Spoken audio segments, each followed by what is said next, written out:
कई हजारों साल पहले एक ऐसा ज्ञान जो दिया गया था एक युद्ध के मैदान में, जो आज भी इस आधुनिक दुनिया की दौड़ में हमारे लिए सबसे मुख्य सहारा बन सकता है। क्या आप कभी जीवन के दोराहे पर ऐसे आकर रुके हैं जहां आपको समझ में नहीं आता कि क्या सही है और क्या गलत, क्या करें और क्या ना करें? यदि हाँ ऐसा ही है तो इस वीडियो को पूरा देखिए और आगे बढ़ने से पहले क्लीन स्पिरिट्स SA ऑफिशियल को सब्सक्राइब अवश्य कर लीजिए। आज हम उस ग्रंथ की बात करने वाले हैं जिसे सिर्फ एक धार्मिक किताब समझना उसकी गहराई को कम आंकना होगा। ये एक जीवन जीने की कला सिखाने वाली गाइड है, एक साइकोलॉजी की किताब है, एक मैनेजमेंट गुरु है। जी हाँ, हम बात कर रहे हैं श्रीमद् भागवत गीता। आज हम गीता के उन 10 सबसे गहरे रहस्यों को उजागर करेंगे जो आपके जीवन को देखने का नज़रिया हमेशा के लिए परिवर्तित कर सकते हैं। तो ज़रा ध्यान से सुनिए और पूरे एकाग्र चित्त होकर अपने मन को शांत कीजिए और चलिए हमारे साथ इस अद्भुत यात्रा पर। कुरुक्षेत्र के उस मैदान में जहां अर्जुन के साथ साथ हम सब अपने जीवन के सबसे अहम सवालों के जवाब खोजने वाले हैं। अध्याय नंबर 1 है कर्म का चक्रव्यूह। अपने कर्म को पहचाने, क्योंकि यही आपके जीवन की दिशा तय करता है। जरा कल्पना कीजिए, आप एक बहुत ही विशाल कंपनी के CEO हो और आपको एक मुश्किल फैसला लेना है। आपको अपनी कंपनी के हजारों कर्मचारियों में से कुछ 100 लोगों को निकालना है ताकि बाकी हजारों लोगों की नौकरी और कंपनी का भविष्य बच सके। ये फैसला आपके लिए कितना मुश्किल होगा। एक तरफ कुछ लोगों का घर उजड़ेगा और दूसरी तरफ यदि आपने ये फैसला नहीं लिया तो पूरी कंपनी ही डूब जाएगी। आपके मन में एक द्वंद्व चलेगा, एक युद्ध गिर जाएगा कि मेरा धर्म क्या है, मेरा कर्म क्या है। यही स्थिति, यही मानसिक युद्ध आज से हजारों साल पहले कुरुक्षेत्र के मैदान में अर्जुन के सामने उपस्थित था। उसके सामने उसके अपने ही लोग थे, उसके गुरु, उसके भाई, उसके पितामह, और उसे उन पर बाण चलाना था। उसका मन भी कांप गया था। उसके हाथ से धनुष जो था वो फिसल गया तो उसने कहा, हे श्री कृष्ण, मैं ये युद्ध नहीं कर सकता। मैं अपने ही लोगों को मारकर राजपाट का सुख कैसे भोग सकता हूँ? ये तो पाप है। यही से गीता का ज्ञान शुरू होता है, जो किसी मंदिर या आश्रम में नहीं बल्कि जीवन की सबसे कठिन परिस्थिति, एक युद्ध के मैदान में दिया गया। भगवान श्री कृष्ण अर्जुन को जो सबसे पहली और सबसे ज़रूरी बात समझाते हैं वे है कर्म का सिद्धांत। हम सब ने ये शब्द सुना है, जैसा कर्म करोगे वैसा फल मिलेगा, लेकिन गीता इसे और भी गहराई से समझाती है। श्री कृष्ण कहते हैं कि कर्म सिर्फ वे नहीं जो हम अपने हाथों से करते हैं, हम जो सोचते हैं वे भी एक कर्म है, हम जो बोलते हैं वे भी एक कर्म है, और कर्म ना करना भी तो एक कर्म है। इसे अकर्म कहते हैं। मतलब आप कर्म के चक्कर से बच ही नहीं सकते। जब अर्जुन कहता है कि मैं युद्ध नहीं करूंगा और जंगल में जाकर सन्यासी बन जाऊंगा, तो श्री कृष्ण उसे समझाते हैं कि ये भी एक कर्म ही होगा, ये पलायन का कर्म होगा। आप हर पल हर सांस के साथ कोई ना कोई कर्म कर रहे हैं। आप अभी यहीं पर जो ये वीडियो सुन रहे हैं या देख रहे हैं, ये भी आपका एक कर्म है। इस कर्म का भी एक फल होगा, आपको ज्ञान मिलेगा, आपके जीवन में शायद कोई सकारात्मक बदलाव आ जाए। तो सबसे पहली बात जो हमें अपने मन में बिठानी है वे ये है कि हम कर्म करने के लिए ही पैदा हुए हैं। कर्म से तो भागा नहीं जा सकता। अब सवाल उठता है कि कर्म क्या है? श्रीमद् भागवत गीता मोटे तौर पर 3 तरह के कर्मों की बात करती है। पहला है कर्म, यानी वे काम जो शास्त्र और हमारे धर्म के अनुसार हमें करने चाहिए। जैसे एक सैनिक का धर्म है देश की रक्षा करना, एक डॉक्टर का धर्म है मरीज का इलाज करना, एक छात्र का धर्म है विद्या ग्रहण करना। ये वे कर्म है जो समाज और खुद के लिए आवश्यक हैं। दूसरा है विकर्म, यानी वे काम जो हमें नहीं करने चाहिए, जैसे चोरी करना, झूठ बोलना, किसी को धोखा देना। ये वे कर्म है जो हमें और हमारे समाज को पतन की ओर ले जाते हैं। और तीसरा सबसे रहस्यमय है अकर्म। अकर्म का मतलब कर्म ना करना नहीं है, बल्कि कर्म करते हुए भी उसके फल से, उसके बंधन से मुक्त हो जाना। ये वे स्थिति है जहाँ इंसान अपना हर काम बिना किसी स्वार्थ के, बिना किसी लगाव के करता है। ये समझना थोड़ा मुश्किल है, किंतु भागवत गीता का सार इसी आकर्म में छिपा है। तो हमारे जीवन में इसका क्या मतलब है? इसका मतलब ये है कि हमें सबसे पहले अपने कर्म को पहचानना होगा। आपका कर्म क्या है? यदि आप एक विद्यार्थी हैं तो आपका कर्म है पूरी लगन से अध्ययन करना। यदि आप नौकरी करते हैं तो आपका कर्म है अपनी जिम्मेदारियों को ईमानदारी से निभाना। यदि आप एक माता पिता हैं तो आपका कर्म है अपने बच्चों को अच्छी परवरिश देना, उनको समझना, उनकी बातें उनको सुनना। यदि हम दूसरों के कर्मों को देखकर अपने कर्मों से भटक जाते हैं, हम सोचते हैं कि वे इंसान कितना सफल है, तो मैं भी जो है वही करूँगा। लेकिन भागवत गीता कहती है कि दूसरे का धर्म या कर्म चाहे कितना भी अच्छा क्यों ना हो, उसे अपनाने से बेहतर है अपने धर्म या कर्म को, चाहे वे कितना भी छोटा क्यों ना हो, उसे ठीक से निभाना। अपने स्वभाव और अपनी जिम्मेदारियों के अनुसार अपने कर्म को चुनना और उसे पूरी निष्ठा से करना ही जीवन का पहला रहस्य है। जब आप अपने सही कर्म को पहचान लेते हैं तो जीवन का आधा कन्फ्यूज़न वहीं पे ख़त्म हो जाता है। आपको एक दिशा मिल जाती है, एक उद्देश्य मिल जाता है। किंतु सवाल ये है कि कर्म करें ही कैसे आखिर? क्या हर कर्म हमें बांधता है, या कोई ऐसा तरीका भी है जिससे हम कर्म करते हुए भी उसके बंधन से मुक्त रह सकते हैं? यही रहस्य हम जानेंगे अगले अध्याय में।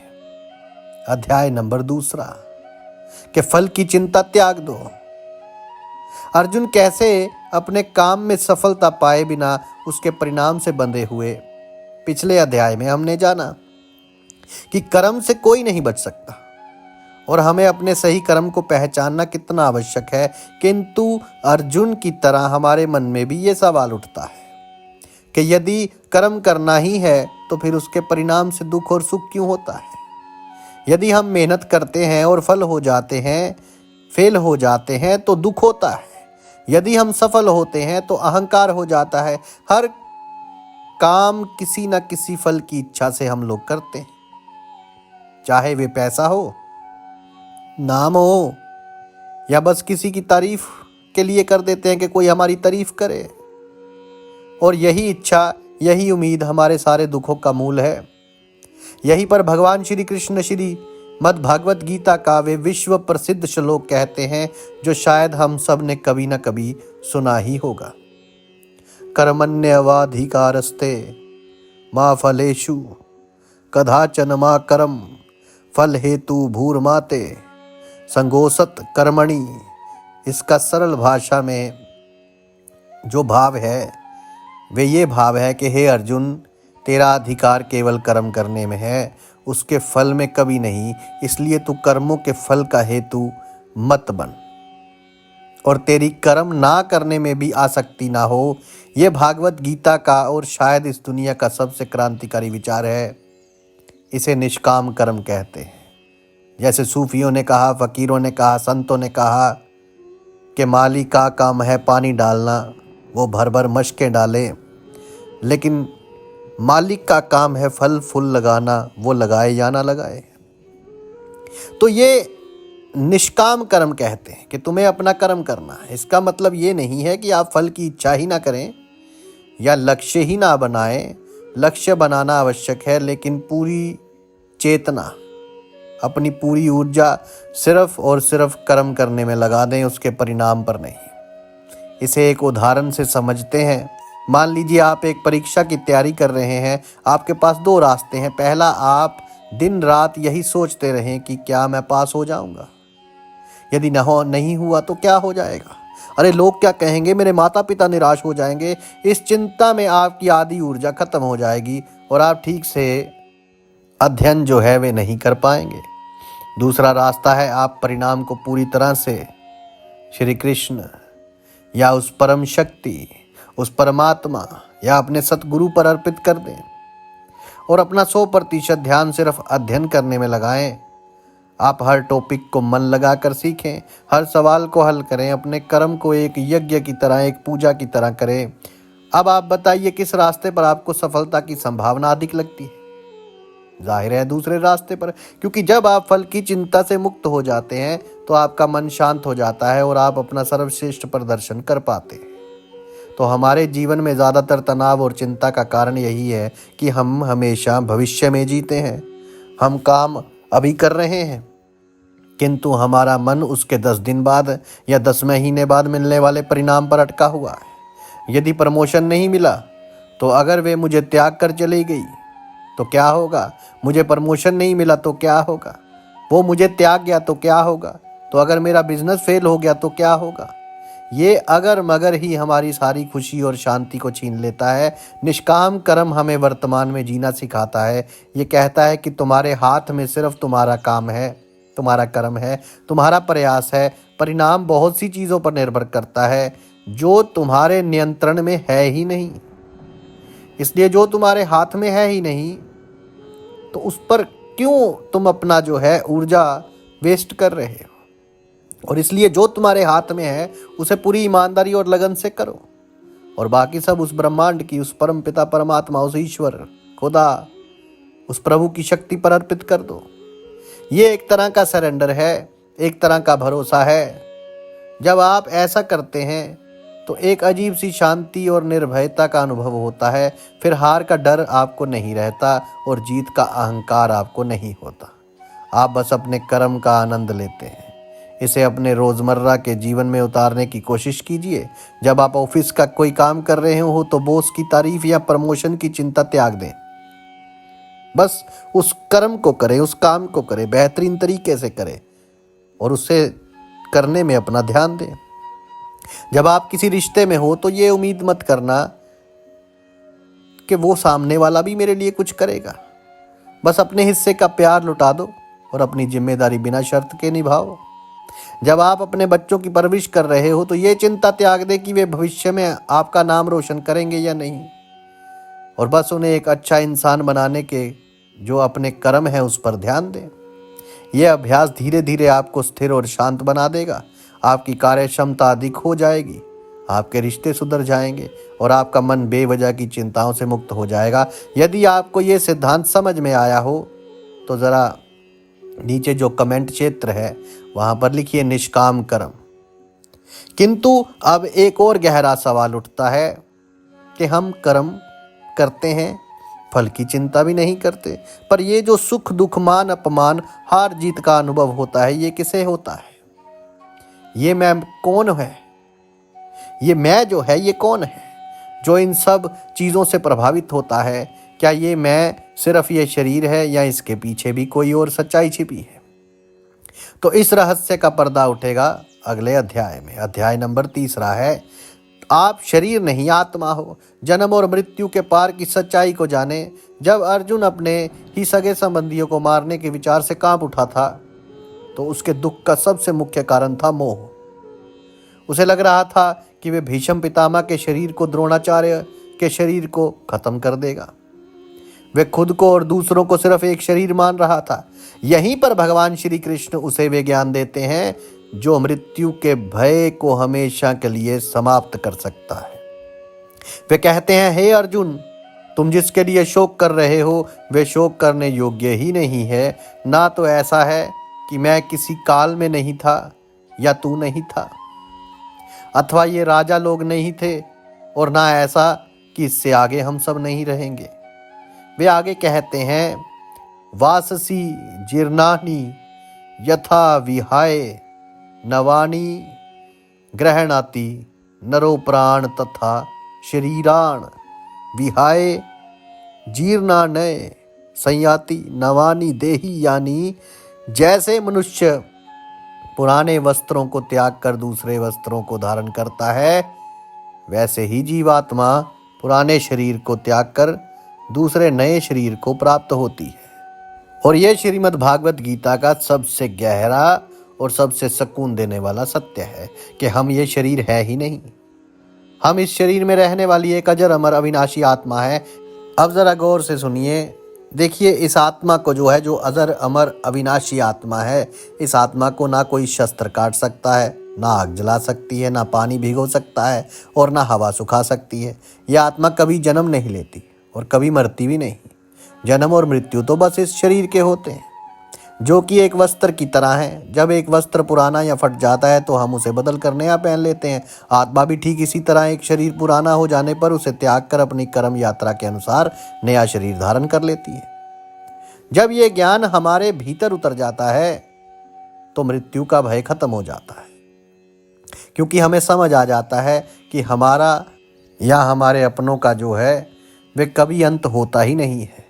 अंत तो सिर्फ एक चरण का होता है, यात्रा तो हमेशा जारी रहती है, जर्नी हमेशा चलती रहती है। अब ज़रा सोचिए, इसे ज्ञान से हमारे जीवन की कितनी समस्याएं हल हो सकती हैं।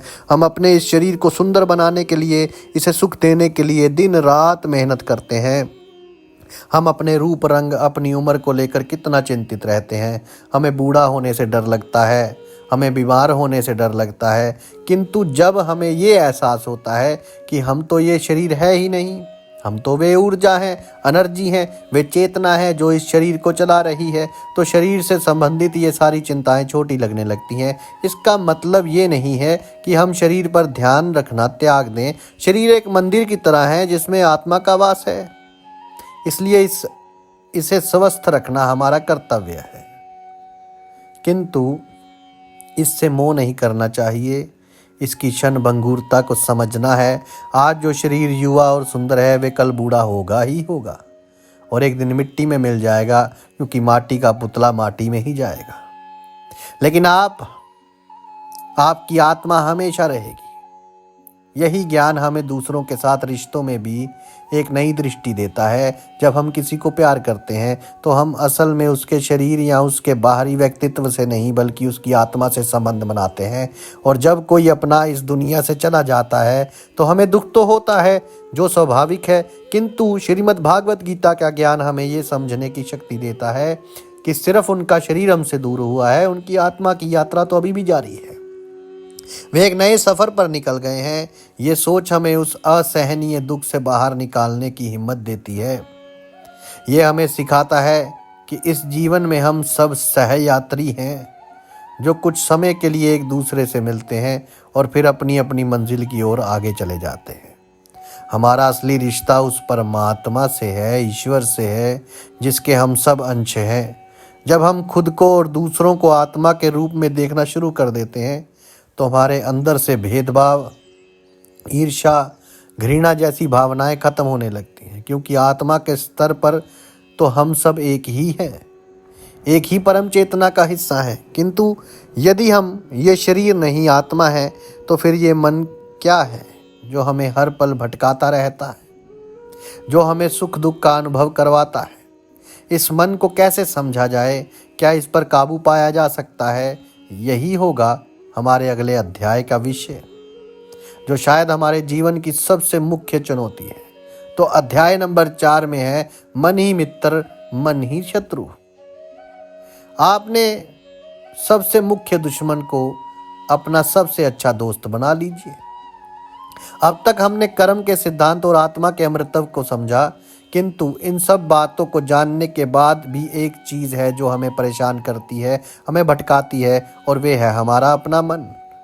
अर्जुन भी श्री कृष्ण से यही सवाल पूछते हैं, हे कृष्ण, ये मन अत्यंत चंचल, प्रमतन स्वभाव वाला, अत्यंत दृढ़ और बलवान है।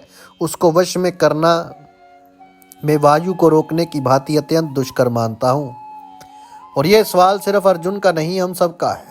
हमारा मन एक पल में यहाँ होता है और दूसरे पल में हजारों किलोमीटर दूर किसी और के ख्यालों में खोया होता है। ये कभी अतीत की बातों पर पछताता है तो कभी भविष्य की चिंता में डूबा रहता है। ये हमें वर्तमान में रहने ही नहीं देता। ये मन ही है जो हमें क्रोध, लोभ, मोह, ईर्ष्या जैसी भावनाओं में फंसाता है। और यही मन अगर शांत और स्थिर हो तो हमें परमानंद का अनुभव भी करवा सकता है। भगवान श्री कृष्ण अर्जुन की इस बात से सहमत होते हैं। वे कहते हैं, निःसंदेह हे महाबाहु, मन चंचल और कठिनता से वश में होने वाला है, किंतु हे कुंती पुत्री ये अभ्यास और वैराग्य से वश में होता है। यहाँ श्री कृष्ण ने हमें मन को जीतने के दो सबसे मुख्य हथियार दिए हैं, अभ्यास और वैराग्य। अभ्यास का मतलब है लगातार कोशिश करना, मन को बार बार बुरे या व्यर्थ के विचारों से हटाकर अच्छे और ज़रूरी विचारों में लगाने की कोशिश करना। जैसे जब आप ध्यान करने बैठते हैं तो मन हजारों जगह भागता है। अभ्यास का मतलब है कि जब भी आपको पता चले कि मन भटक गया है तो उसे बिना परेशान हुए, बिना खुद को कोसे, प्यार से वापस अपनी सांसों पर या अपने ध्यान के विषय पर ले आना। ये एक दिन में नहीं होगा, इसमें महीनों सालों लग सकते हैं। जैसे एक जंगली घोड़े को साधने में समय लगता है, वैसे ही इस मन को साधने में भी धैर्य और निरंतर अभ्यास की आवश्यकता होती है। दूसरा हथियार है वैराग्य। वैराग्य का मतलब घर बार त्याग कर जंगल में चले जाना नहीं है। वैराग्य का मतलब है मन से उन चीज़ों के प्रति लगाव को जो है कम करना जो हमें दुख देती है और अशांत कर देती है। ये दुनिया की चीज़ें, ये रिश्ते, ये नाते, ये सब हमें क्षणिक सुख तो देते हैं, किंतु इन्हीं से हमें दुख भी मिलता है। वैराग्य का मतलब है इन चीज़ों का इस्तेमाल करते हुए, इनके बीच रहते हुए भी मन से इनसे अनासक्त रहना। यह समझना कि कोई भी बाहरी चीज़ या कोई भी इंसान हमें स्थायी खुशी नहीं दे सकता। असली खुशी और शांति का स्रोत हमारे भीतर ही है। जब हम धीरे धीरे अपने मन को ये समझाना शुरू करते हैं तो दुनिया की चीज़ों पर हमारी निर्भरता कम होने लगती है। फिर हमें किसी की तारीफ से बहुत ज़्यादा खुशी नहीं होती और किसी की बुराई से बहुत ज़्यादा दुख भी नहीं होता। हम एक तरह की समता, एक तरह के संतुलन में जीना सीख जाते हैं। और श्रीमद् भागवत गीता कहती है, उद्रेदातम नात्मानम नात्मानम वै साधत आत्मय हयात्मनो बंधुरात्मव रिपुरात्मन। यानी अपने द्वारा अपना संसार समुद्र से उद्धार करें और अपना पतन ना करें, क्योंकि ये मनुष्य आप ही तो अपना मित्र है और आप ही अपना शत्रु है। जिसका मन वश में किया हुआ हो उसका मन तो उसका सबसे अच्छा मित्र है, और जिसने मन को नहीं जीता उसका मन ही उसके शत्रु के समान उसके साथ शत्रुता का व्यवहार करता है। तो ज़रा सोचिए, ये कितनी अहम बात है। आपका सबसे मुख्य दोस्त और आपका सबसे मुख्य दुश्मन कोई और नहीं, आप स्वयं हैं। आपका अपना मन है। यदि आपने इसे साध लिया तो ये आपको जीवन की हर मुश्किल से पार लगा देगा, और यदि ये आपके काबू से बाहर है तो ये आपको हर सुख सुविधा होते हुए भी नरक का अनुभव करवाएगा। आज दुनिया में इतने लोग डिप्रेशन, एंजाइटी से जूझ रहे हैं, उसका कारण यही अनियंत्रित मन है। इसलिए मन को साधना, उस पर विजय पाना हमारे जीवन का सबसे ज़रूरी प्रोजेक्ट होना चाहिए। ध्यान, प्राणायाम, अच्छी किताबें सीखना, पढ़ना, सत्संग में जाना, ये सब मन को साधने के ही तरीके हैं, सत्संग करना।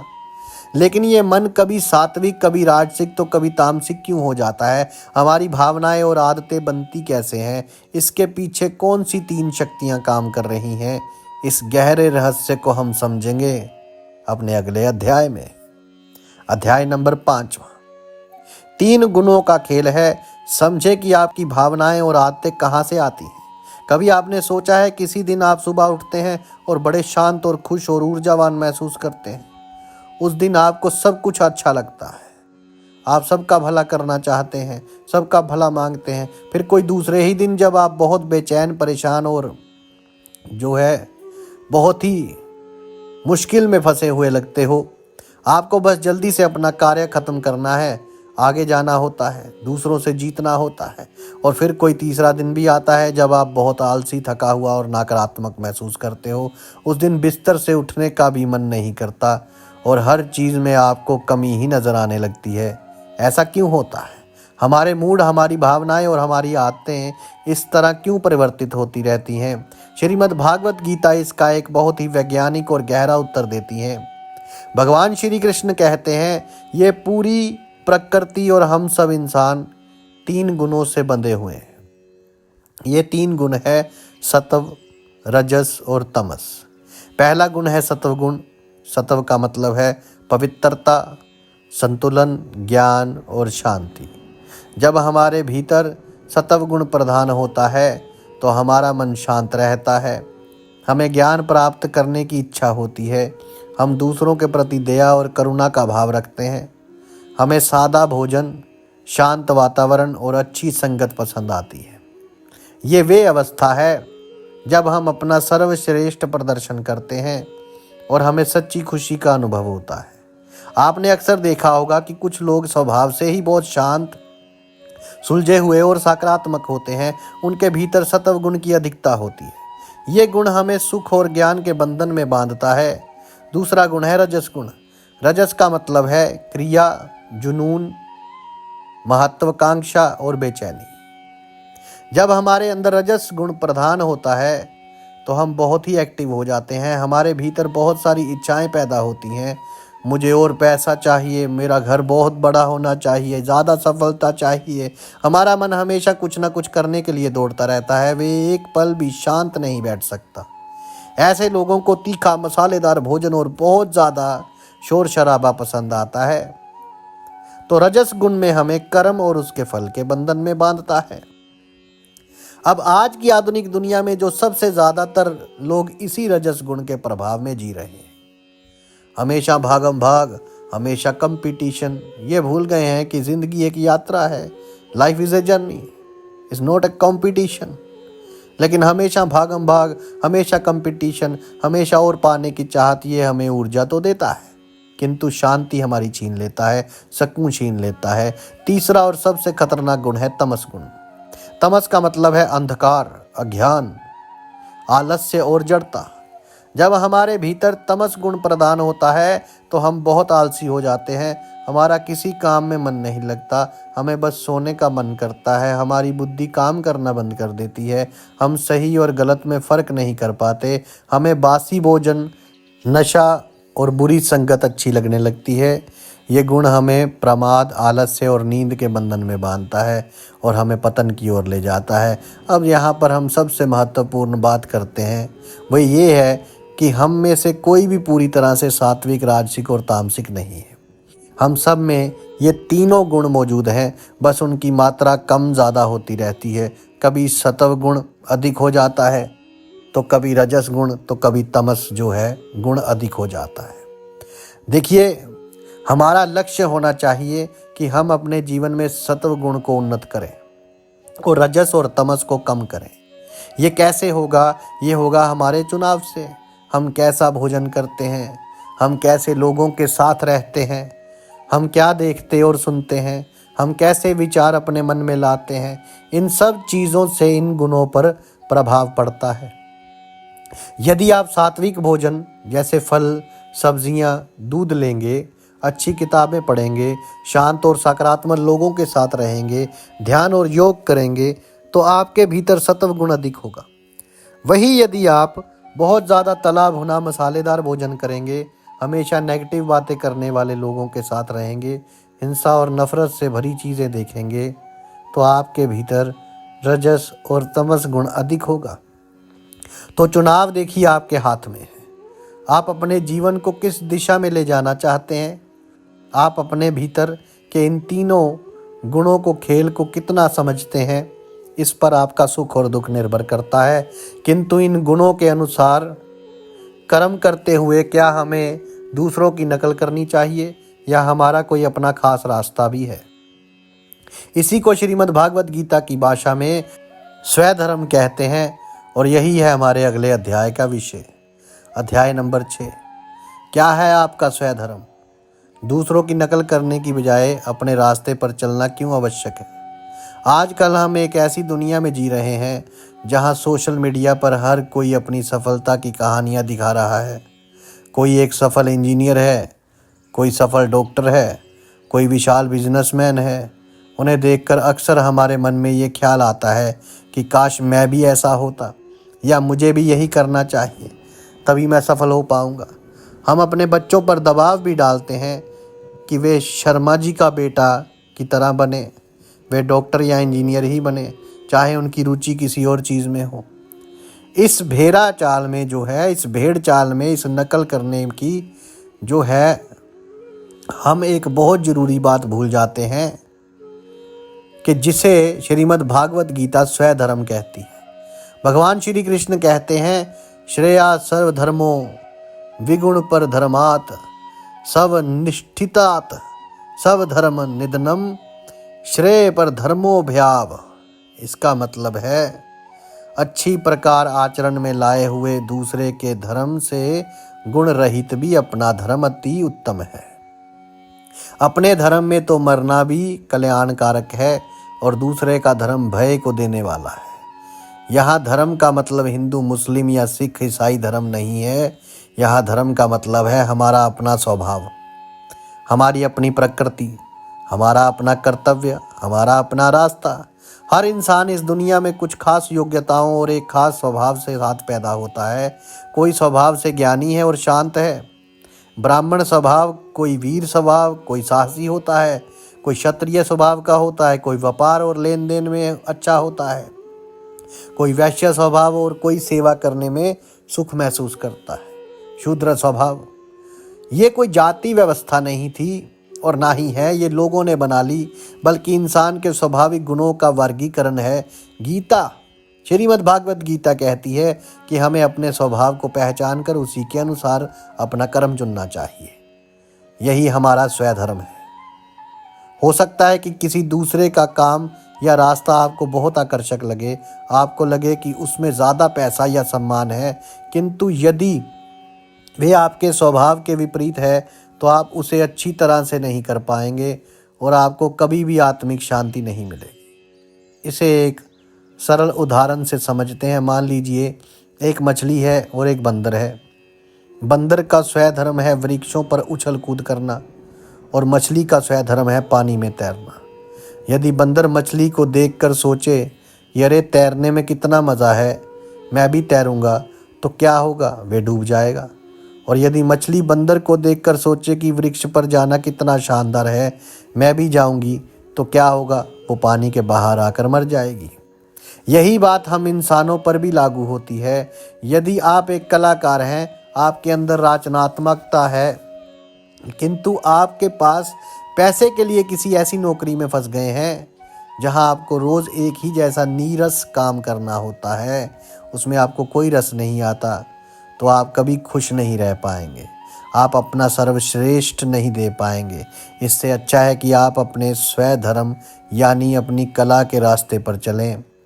भले ही शुरुआत में उसमें कठिनाइयाँ हो या कम पैसा मिले, अपने स्वभाव के अनुसार काम करने में जो आनंद और संतोष है, वे करोड़ों रुपए कमाकर भी उस काम में नहीं मिल सकता जो आपके लिए बना ही नहीं है।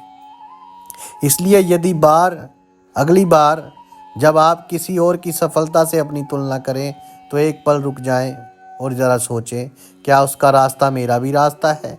क्या मेरा स्वभाव और मेरी योग्यताएं उस काम के लिए हैं? दूसरों से प्रेरणा लेना अच्छी बात है, लेकिन अंधी नकल करना मूर्खता है।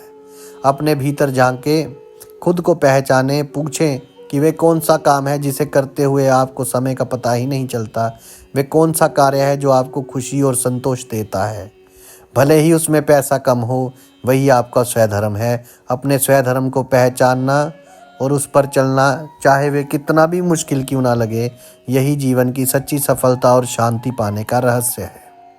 अपने रास्ते पर चलते हुए यदि आप असफल भी हो जाए तो भी आपको संतोष रहेगा कि आपने वे किया जो आपको करना चाहिए था।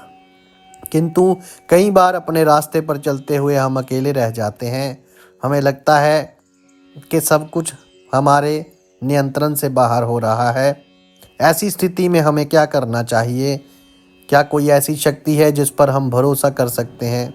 श्रीमद् भागवत गीता इसका भी जवाब देती हैं और वे जवाब है समर्पण। इसी समर्पण के रहस्य को हम अगले अध्याय में जानेंगे, अध्याय नंबर 7। उस ईश्वर, उस प्रभु पर विश्वास, कैसे समर्पण करने से आपको असली शक्ति मिलती है।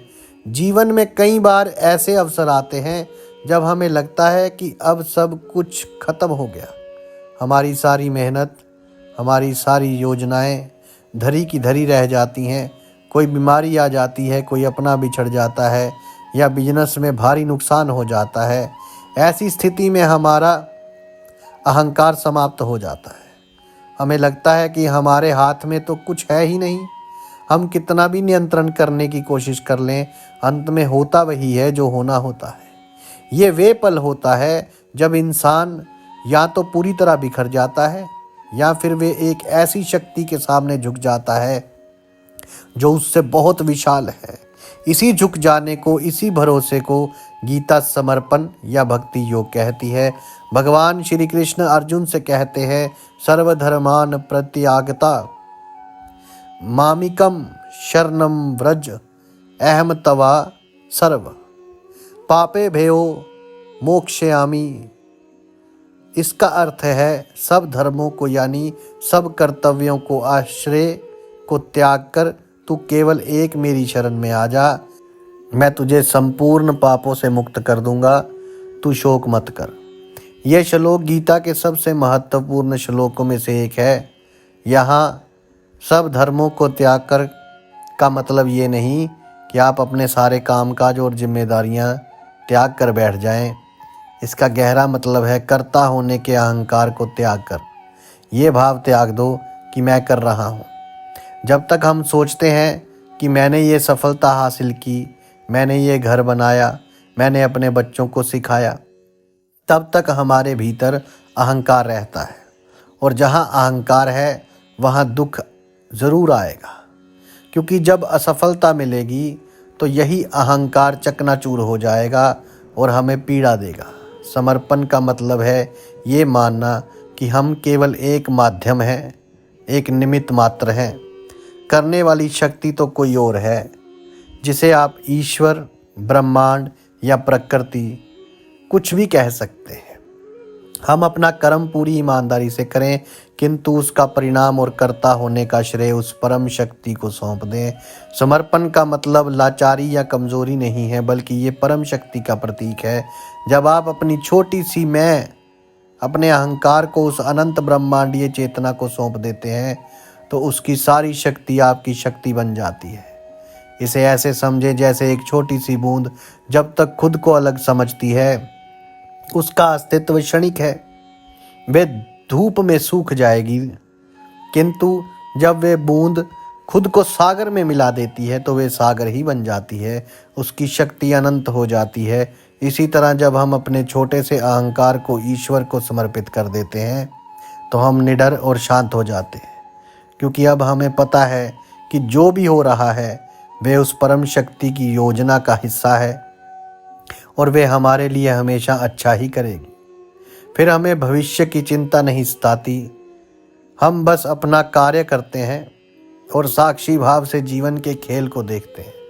ये भरोसा, ये समर्पण रातों रात नहीं आता, इसके लिए भी अभ्यास की आवश्यकता होती है। इसकी शुरुआत होती है आभार से।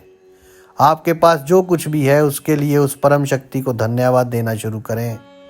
अपनी हर सफलता का श्रेय उसे दें और जब कोई मुश्किल आए तो उसे शिकायत करने की बजाय उसे प्रार्थना करें कि वे आपको उस मुश्किल से सामना करने की शक्ति दें।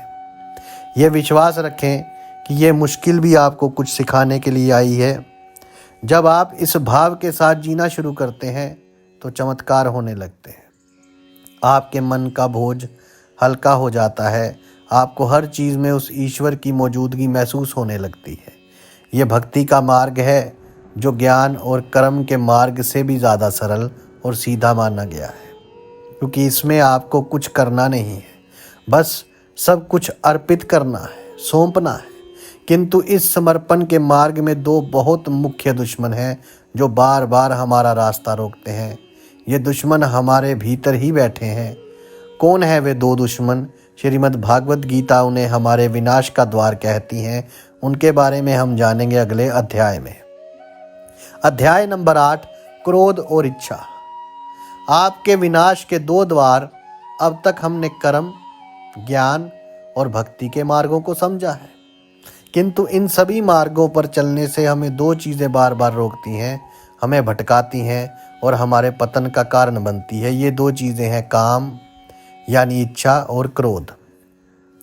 भगवान श्री कृष्ण इन्हें नरक के 3 द्वारों में से 2 प्रमुख द्वार बताते हैं। तीसरा लोभ है। वे कहते हैं काम, क्रोध तथा लोभ ये 3 प्रकार के नरक के द्वारा आत्मा का नाश करने वाले हैं, अर्थात अधोगति में ले जाने वाले हैं। अंत इन तीनों को त्याग देना चाहिए। आज हम इन 2 सबसे प्रबल शत्रुओं इच्छा और क्रोध पर बात करेंगे। सबसे पहले बात करते हैं काम यानी इच्छा। इच्छाएं भी हमारे सारे कर्मों की मूल है। हमें कुछ पाने की इच्छा होती है तभी हम कोई काम करते हैं। कुछ हद तक इच्छाएं ज़रूरी भी हैं, वे हमें जीवन में आगे जाने की प्रेरणा देती हैं। किंतु जब यही इच्छा तृष्णा या वासना बन जाती है तो ये हमारे दुख का कारण बन जाती है। श्रीमद् भागवत गीता कहती है कि जब हम किसी चीज़ या इंसान को देखते हैं तो उसके प्रति हमारे मन में आसक्ति पैदा होती है। उस आसक्ति से उसे पाने की कामना या इच्छा जन्म लेती है, और जब वे इच्छा पूरी नहीं होती तो क्या होता है, हमें क्रोध आता है। मान लीजिए आपको एक नया मोबाइल फ़ोन खरीदने की तीव्र इच्छा है। आपने उसके बारे में सोचना शुरू कर दिया, उसी के ख्याल में डूबे रहे दिन रात। अब यदि आप किसी कारण से आप उसे नहीं खरीद पाते तो आपको गुस्सा आएगा, निराशा होगी, दुख होगा। और मान लीजिए यदि आपको वे फ़ोन मिल भी गया तो क्या आपकी इच्छाएं ख़त्म हो जाएंगी? कभी भी नहीं। कुछ दिन बाद आपको उससे भी बेहतर मॉडल की इच्छा होने लगेगी कि मैं ये फ़ोन ले लूँ।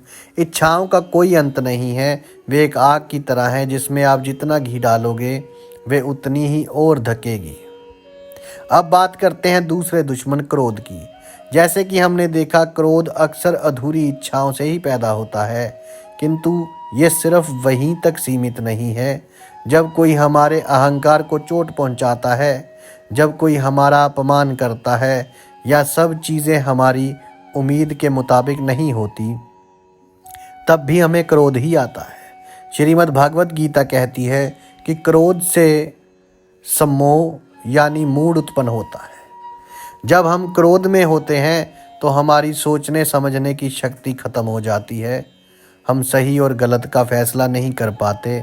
सम्मोह से स्मृति विभ्रम होता है, यानी हमारी याददाश्त भ्रमित हो जाती है। हम भूल जाते हैं कि सामने वाला इंसान कौन है, उसके साथ हमारा क्या रिश्ता है, हमें क्या बोलना चाहिए और क्या नहीं। और जब स्मृति भ्रमित हो जाती है तो बुद्धि का नाश होता है। हमारी बुद्धि का, हमारे विवेक का नाश हो जाता है, और बुद्धि का नाश होने पर इंसान का पतन जो है वे निश्चित है। आपने खुद अनुभव किया होगा कि गुस्से में हम अक्सर ऐसी बातें कह जाते हैं या ऐसे कार्य कर जाते हैं जिनका हमें बाद में बहुत पछतावा होता है। एक पल का क्रोध हमारे सालों के बनाए रिश्तों को बर्बाद कर सकता है। तो सवाल ये है कि इन 2 शत्रुओं पर विजय कैसे पाए। गीता इसका उपाय भी बताती है। इंद्रिय संयम और बुद्धि का प्रयोग।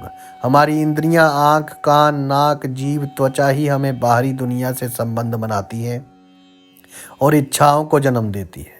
हमें अपनी इंद्रियों को कछुए की तरह वश में करना सीखना होगा। जैसे कछुआ खतरा महसूस होने पर अपने सभी अंगों को अपनी ढाल के अंदर खींच लेता है, वैसे ही हमें भी अपनी इंद्रियों को विषयों की ओर भागने से रोकना होगा। इसका मतलब ये नहीं है कि हम देखना सुनना बंद कर दें। इसका मतलब है कि हम जो देखें और सुने उसका चुनाव विवेक से करें। अपनी बुद्धि को इतना मजबूत बनाएं कि वे मन और इंद्रियों की लगाम अपने हाथ में रख सके। जब कोई इच्छा मन में उठे तो बुद्धि से उसका विश्लेषण करें। क्या ये चीज़ हमारे लिए वास्तव में ज़रूरी है? इसे पाने से मुझे स्थायी सुख मिलेगा या क्षणिक? इसका क्या परिणाम होंगे? जब आप इस तरह से विवेक का प्रयोग करना शुरू करेंगे तो धीरे धीरे आपका आप अनावश्यक इच्छाओं से मुक्त होने लगेंगे। और जब इच्छाएं शांत होंगी तो क्रोध भी अपने आप कम हो जाएगा। ये एक कठिन साधना है, किंतु हमारे आत्मिक विकास के लिए ये परम आवश्यक है। पर ये जो दुनिया हमें अपनी ओर खींचती है, ये जो इच्छाएं पैदा होती हैं, क्या ये दुनिया सच है या ये भी एक भ्रम है? श्रीमद् भगवत गीता इस पर भी एक बहुत गहरा रहस्य बताती है, जिसे माया कहते हैं। क्या है ये माया का पर्दा? इसे हम जानेंगे अगले अध्याय में। अध्याय नंबर 9, माया का पर्दा। जो दिखता है क्या वही सत्य है? जाने इस भ्रम के पीछे का रहस्य। अब हम श्रीमद् भागवत गीता के सबसे गूढ़ और दार्शनिक रहस्यों में से एक की ओर जा रहे हैं। हमने अब तक कर्म, आत्मा, मन, गुण, स्वधर्म और समर्पण के बारे में जाना, किंतु ये सब जिस मंच पर हो रहा है, यानी ये दुनिया, ये जीवन, इसकी वास्तविकता क्या है? क्या जो हमें अपनी आंखों से दिख रहा है, कानों से सुनाई दे रहा है, वे अंतिम सत्य है या इसके पीछे भी कोई और सच्चाई है? तो श्रीमद् भागवत गीता कहती है कि ये पूरी दुनिया, ये पूरी सृष्टि जो है, भगवान की माया शक्ति का एक खेल है। माया का मतलब कोई जादू या कोई नकारात्मक चीज़ नहीं है। माया का शाब्दिक अर्थ है जो नहीं है वे प्रतीत होता है। ये एक पर्दे की तरह है, एक भ्रम की तरह है, जिसने असली सच्चाई को हमारी नज़रों से छिपा रखा है। इसे एक उदाहरण से समझते हैं। जब आप रात में सपना देखते हैं तो उस सपने में आपको जो भी दिखाई देता है, लोग, जगह, घटनाएं, वो सब आपको उस समय बिल्कुल सत्य लगता है। आप सपने में खुश होते हैं, डरते हैं, रोते हैं, किंतु जैसे ही आपकी आंख खुलती है आपको तुरंत एहसास होता है कि वे सब तो एक भ्रम था, वे सच नहीं था। ठीक इसी तरह गीता कहती है कि ये जागृत अवस्था की दुनिया भी एक लंबे सपने की तरह है। यहाँ जो कुछ भी हमें दिखाई दे रहा है, ये शरीर, ये रिश्ते, ये धन, ये दौलत, ये सुख, ये दुख, ये सब परिवर्तनशील है, नश्वर है। ये आज है, कल नहीं रहेगा। Nothing is permanent here. ये अंतिम सत्य नहीं है। असली सत्य तो वे अविनाशी, अपरिवर्तनशील, सनातन ब्रह्म या परमात्मा है, जो इस माया के पर्दे के पीछे छिपा है। हम आत्मा के रूप में उसी परमात्मा के अंश हैं, किंतु इस माया के प्रभाव में आकर हम खुद को ये शरीर और मन मान बैठे और इस दुनिया को ही सत्य मान समझकर इसी में सुख खोजने की कोशिश कर रहे हैं। ये माया बड़ी शक्तिशाली है। भगवान श्री कृष्ण कहते हैं, देवी हेषा गुणमयी मम माया दुर्तिया, यानी ये मेरी त्रिगुणी माया, देवी माया अत्यंत दुस्तर है। इसको पार करना बड़ा कठिन है। ये माया ही हमें मैं और मेरे के चक्कर में फंसाती है। मैं ये शरीर हूँ, ये मेरा घर है, ये मेरा परिवार है, ये मेरा पैसा है, ये मेरा का भाव ही माया का सबसे मुख्य खेल है। इसी के कारण हम चीज़ों से मोह करते हैं, उन्हें खोने से डरते हैं और दुखी होते हैं। हम भूल जाते हैं कि इस दुनिया में हमारा अपना कुछ भी नहीं है। हम खाली हाथ आए थे और खाली हाथ ही जाएंगे। जो कुछ भी हमें मिला है वे कुछ समय के लिए हमें इस्तेमाल करने के लिए मिला है। हम उसके मालिक नहीं, सिर्फ ट्रस्टी या केयरटेकर हैं। जब ये ज्ञान हमारे भीतर गहराई से उतर जाता है तो चीज़ों के प्रति हमारी थाम जो है वो ढीली होने लगती है। तो फिर इस माया के पर्दे को कैसे हटाया जाए, इस भ्रम से कैसे बाहर निकला जाए? श्री कृष्ण इसका उपाय भी बताते हैं। वे कहते हैं, मामेव यह प्रपदते माया में ताम तरंतते, यानी ये जो पुरुष केवल मेरी ही शरण में आ जाते हैं वे इस माया को पार कर जाते हैं। इसका मतलब है जब हम पूरी तरह से ईश्वर को समर्पित हो जाते हैं, जब हम ये मान लेते हैं कि इस दुनिया में उस परम सत्य के सिवा और कुछ भी वास्तविक नहीं है, तो धीरे धीरे ये माया का पर्दा हमारी आंखों से हटने लगता है। हमें चीज़ों की असलियत दिखाई देने लगती है। हमें समझ आने लगता है कि असली सुख इन बाहरी नश्वर चीज़ों में नहीं, बल्कि अपने भीतर स्थित उस आत्मा को, उस परमात्मा को जानने में है। तब हम इस दुनिया में रहते तो हैं, अपने सारे कर्तव्य भी निभाते हैं, किंतु एक कमल के पत्ते की तरह कमल का पत्ता रहता तो गंदगी और पानी में है, किंतु पानी की एक भी बूंद उस पर ठहरती नहीं है, वे हमेशा उससे अछूता रहता है। इसी तरह ज्ञानी पुरुष इस संसार में रहते हुए भी संसार की माया से अछूता रहता है। वे सुख दुख मान अपमान लाभ हानि में संभव से रहता है, क्योंकि वे जानता है, बड़े संयम से रहता है, क्योंकि वे जानता है कि ये सब तो बस एक नाटक के दृश्य की तरह है जो आते और चले जाते हैं। असली सच्चाई तो कुछ और ही है। ये समझना और जीवन में उतारना शायद सबसे मुश्किल है, किंतु यही परम शांति की ओर ले जाने वाला रास्ता है। ये हमें हर परिस्थिति में स्थिर रहना सिखाता है। अब हमने गीता के 9 सबसे महत्वपूर्ण रहस्यों को जान लिया। हमने कर्म से लेकर माया तक की यात्रा की। अब समय है इन सभी मोतियों को एक धागे में पिरोने का, इन सभी रहस्यों को मिलाकर जीवन जीने की एक संपूर्ण कला बनाने का। और यही होगा हमारा निष्कर्ष अध्याय और अंतिम अध्याय, अध्याय नंबर 10वां, जीवन जीने की कला। इन 10 रहस्यों को अपने जीवन में उतार कर परम शांति कैसे पाएं। तो हमने एक लंबी और गहरी यात्रा की है मित्रों। हमने कुरुक्षेत्र के मैदान से शुरू करके जीवन के उन 10 रहस्यों को छुआ है जो श्रीमद् भागवत गीता जी हमें सिखाती है। अब इस अंतिम अध्याय में हम इन सभी ज्ञान की मणियों को एक साथ संजोकर एक सुंदर माला बनाएंगे। हम ये समझेंगे कि इन सभी सिद्धांतों को अपने आज के जीवन में, अपनी रोज़मर्रा की ज़िंदगी में कैसे लागू किया जाए, ताकि हम भी अर्जुन की तरह अपने सारे संशयों से मुक्त होकर एक शांत, सुखी और उद्देश्यपूर्ण जीवन जी सकें। यह अध्याय पिछले सभी अध्यायों का सार है। जीवन जीने की कला का अंतिम सूत्र है। पहला सूत्र हमने सीखा कि कर्म का सिद्धांत। तो आज से ही अपने हर काम को, चाहे वे छोटा हो या बड़ा हो, पूरी जागरूकता से कीजिए। ये समझे कि आपका हर विचार, हर शब्द, हर कर्म एक बीज की तरह है, जिसका फल आपको आज नहीं तो कल जरूर मिलेगा। इसलिए हमेशा अच्छे बीज बोएं और अपने स्वधर्म को पहचानें। वे काम करें जो आपकी आत्मा को आनंद देता है, ना कि वे जो दुनिया आप पर थोपती है। दूसरा और सबसे महत्वपूर्ण सूत्र है निष्काम कर्म। अपने काम में अपना 100% दें, किंतु उसके परिणाम की चिंता ईश्वर पर अर्पित कर दें। जब आप परिणाम से अपनी खुशी को नहीं मिलाते तो आप हार के डर और जीत के अहंकार दोनों से मुक्त हो जाते हैं। यह आपको असीम शांति और निर्भयता देगा। आपकी कार्य क्षमता अपने आप अधिक हो जाएगी। तीसरा सूत्र है मैं शरीर नहीं अजर अमर आत्मा हूँ। इस सत्य को हर दिन याद करें। यह आपको मृत्यु के भय से मुक्त करेगा और शरीर से संबंधित छोटे मोटे दुखों से ऊपर उठाने की शक्ति देगा। यह आपको सिखाएगा कि आप और दूसरे सभी लोग आध्यात्मिक स्तर पर एक हैं, जिससे आपके मन में सबके लिए प्रेम और करुणा का भाव होगा।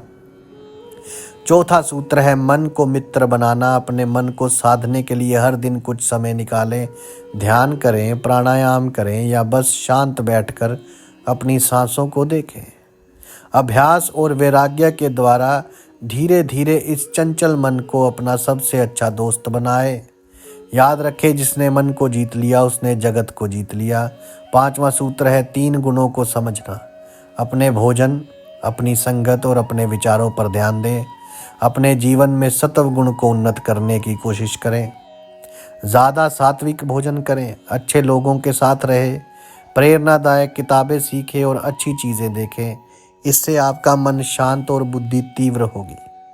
छठा और 7वां सूत्र आपस में संबंधित है। स्वधर्म का पालन और ईश्वर पर विश्वास। अपने स्वाभाविक रास्ते पर चलें और उस परम शक्ति पर अटूट विश्वास रखें। ये भरोसा रखें कि वे आपके साथ हमेशा है और जो भी हो रहा है वे आपकी भलाई के लिए ही हो रहा है। जब आप अपना सब कुछ उस परमात्मा को समर्पित कर देते हैं तो आप जीवन के सबसे मुख्य बोझ में, जो है मैं करता हूँ के अहंकार से मुक्त हो जाते हैं। 8वां सूत्र है इच्छा और क्रोध पर विजय। अपनी इंद्रियों पर संयम रखें और अपनी बुद्धि का प्रयोग करके अनावश्यक इच्छाओं को पहचानें और उनसे दूर रहें। याद रखें, ये दोनों आपके सबसे मुख्य शत्रु हैं जो आपको शांति से जीने नहीं देंगे। 9वां सूत्र है माया के भ्रम को समझना। इस दुनिया को एक नाटक की तरह देखें, यहाँ के सुख दुख को स्थायी न माने, अपने सारे कर्तव्य निभाएं किंतु मन से अनासक्त रहें। ये जाने कि असली खुशी बाहरी चीज़ों में नहीं बल्कि आपके अपने भीतर है, और इन सब को मिलाकर जो 10वां और अंतिम रहस्य बनता है वे है समता में जीना। यानी जीवन में आने वाले सुख दुख, लाभ हानि, मान अपमान, सर्दी गर्मी, इन सभी द्वंद्वों में समान भाव से रहना। ना तो सफलता में बहुत ज़्यादा उत्साहित होना और ना ही असफलता में पूरी तरह बिखर जाना। एक शांत झील की तरह स्थिर रहना जिसके ऊपर लहरें तो आती जाती रहती हैं किंतु गहराई में हमेशा शांति बनी रहती है। यही स्थिति प्रज्ञा पुरुष का लक्षण है और यही श्रीमद् भगवद गीता के ज्ञान का अंतिम लक्ष्य है। धन्यवाद।